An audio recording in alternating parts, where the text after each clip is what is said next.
Hey, Ronnie, Hey, Lou.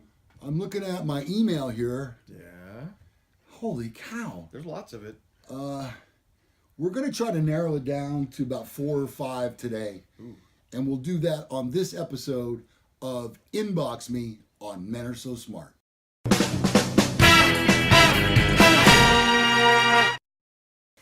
Ronnie, we get stacks and stacks of emails. Our inbox is full. Yes.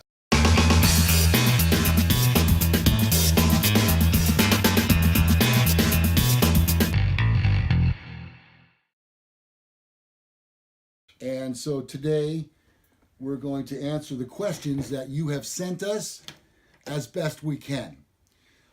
First up this morning, Dear Lou and Ronnie, I loved your show before. Before what?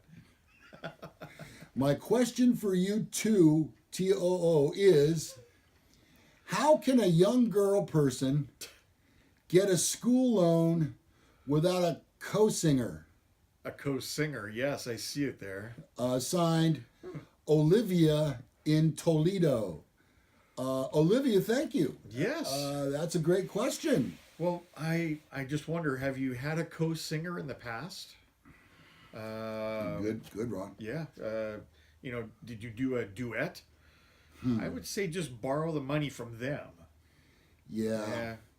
Instead of asking for it, just sing something to show them, how serious you are. Yeah. Or maybe as a gift. Yeah. Maybe get in line at American Idol or something. Or go down to Walmart and yodel. Like that kid. Topical. That kid can actually sing. Yeah, and yodel. Now look, Olivia, remember this. If you should happen to default on your loan, your co-singer could lose their voice. And then where would you be? You'd be flying solos where you'd be. So, Olivia, thank you very much. Ronnie, you want to take the next one? Yeah. I think it's for you, actually. Oh, yeah, it is, as a matter of fact. So, dear Ronnie, best way to put a soccer ball up my butt? Okay, good question. Yeah. Fair. Yeah. Let's Wondering, think. do they watch Jackass at all? Would be something that they might do. Okay, how about, here's my first thought. One of those T-shirt bazooka guns. Oh, maybe that would work. Yeah, they use those at Kings games. Yeah, they shoot hot dogs and stuff. Yes, maybe that would work. Yeah. How about playing backwards goalie at a soccer game? Just bend over and face that thing right there. That's possible. Maybe you could just sit down really hard. Well, now we're nothing if we're not about answers. We're shotgunning this. That's right we're now. Spitballing. Yep. Mm-hmm. Right now, this comes to mind. You deflate it. You crimp it up really hard.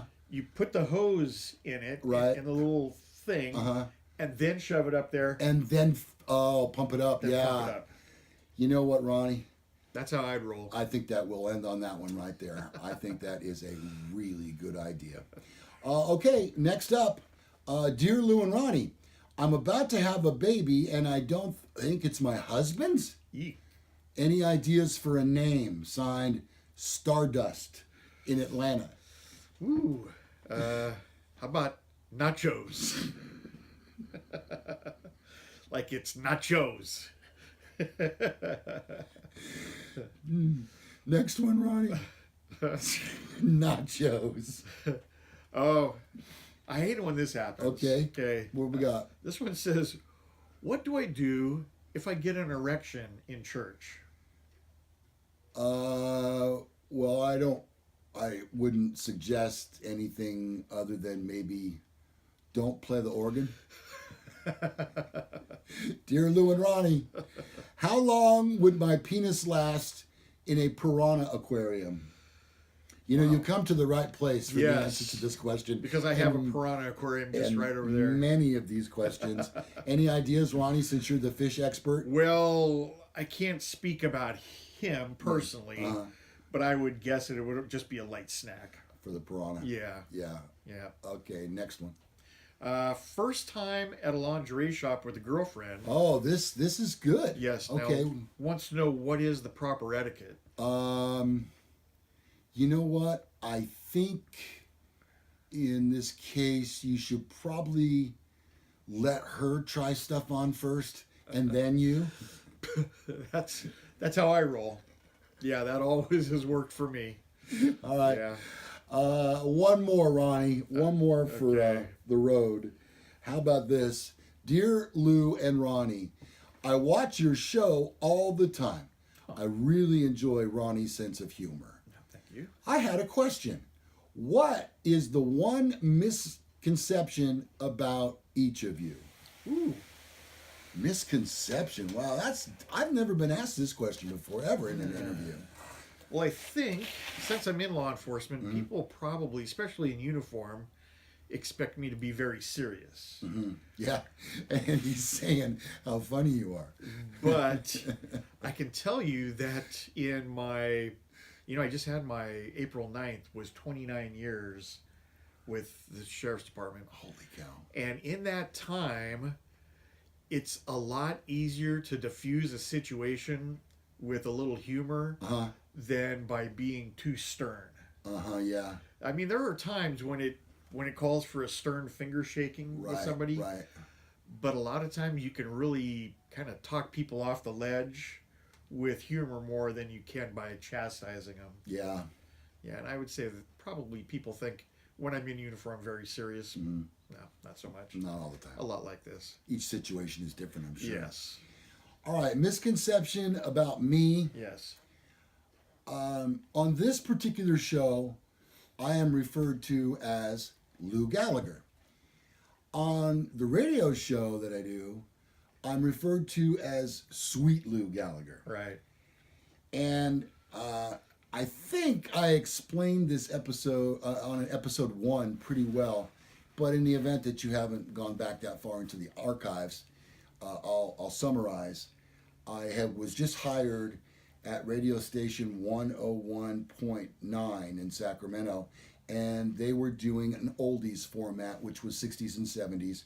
And there's this legendary radio guy in Sacramento who's a really good buddy of mine. His name is Big Jim Hall, and he's been doing radio since I was 15, if not even a little younger. But anyway, we're buddies, and so they set me up to train with him in the studio before I was going to go live on the air, just to see how the board works and the levels and all that kind of thing. So anyway, he says at this point to me, he goes, and so when you come out of this song and before you go into the commercial, you'll say the name of the station, and I think it was Cool 101, and then you'll say your name, Sweet Lou Gallagher, or whatever you're going to say. And I thought, that's it. Nailed it. Big Jim gave me that name. Now, the misconception, Ronnie, is that you're sweet. I'm not so sweet. Far from it, quite honestly. Sour Lou. Yeah, I get that a lot too. I'm not exactly sure I can explain it other than I have acquired this attitude as I've acquired more and more years. I have less and less patience. Yeah, it'd be kind of like calling you Cuddly Lou. Right. Cuddly Lou Gallagher. Not so much a cuddly guy either. In fact, I'll admit it right here, Ronnie, I am kind of a germaphobe. Okay. We have a rule at work, and the rule for the people in the office is this: don't touch me, don't touch my stuff. That's it. I don't ask for anything more. Yeah. Don't touch me, don't touch my stuff. Now I'll tell you. And you know what they do? Oh yeah. Yeah, because they know it annoys you. Oh, the hell out of me. So we have a guy at work who he takes germaphobe to a whole new level. Oh. So when he goes to take a tissue out of the box, he picks up that tissue and then pinches it between his fingers to pick up the next one. tissue. Then grabs that tissue and throws away the first one. Facepalm. Woo! Yeah, dude, that's over the top. Yeah, you can't live your life that much. I just don't invade my personal space. My theory, and I don't get sick very often, I get sick very rarely, is germs are good for you. They help build your immune system. So go ahead and expose me to germs because you're just helping me down the road. I have a bird. Her name is Bailey, and she's a parakeet. and she's really sweet. Now, I'm not one of those guys that has it on my shoulder or my finger or does any of that kind of stuff. She lives in a cage, and I treat her very nicely. She loves to be scratched right here, and she talks. Most parakeets don't. No. She does talk. Wow. So I always have her out in the garage with me. Well, my grandson will take a cracker, a saltine cracker, and he'll take a bite of it, and he'll go over to the cage, and he'll feed the saltine cracker to the bird. The bird loves the cracker. Who knew? Polly? Polly want a cracker. And the bird just chomps away at it, little bites because it's a little bird. She chomps and chomps, and then he takes it out and goes, and I'm a germaphobe. And I'm like, I don't even know what to do at this point. And then he goes, Grandpa? No. Thanks. That's okay. That's for Jacob. Yeah, that's yours. Yeah, you got it. You can have that whole You cracker. share it with the bird as much as you want. All right, that's going to bring us to the conclusion of Inbox Me.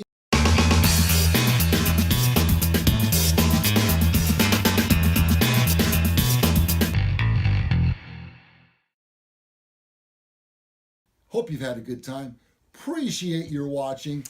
Ronnie, tell them where they can get all the information on the show. Oh, well, right below. Okay. Got all of our links. And links to our blogs, links to our emails. Right. I mean, everything you can Our imagine. website's there. Website, menarososmart.com. It's all there. You'll also find a subscribe button. Yes. There. Okay. Hit that thing. Hit it, would you please? Hit that thing. Subscribe to our channel. Yep. I can tell you at this point we are at 231 or 232 episodes and approaching 5,500 views. Nice. Yeah, so it's pretty exciting. We appreciate you watching. That tells us that you're telling other people about us. If you could share, that would be great. We would love to have some new viewers on the program. Yep. And once again, if you ever have any comments or suggestions or concerns or whatever it might be, you can either leave them in the comments below or you can email us at those email addresses you'll find. That'll do it. I am Lou Gallagher. Corvette Ronnie. And this has been Men Are So Smart. See you next time.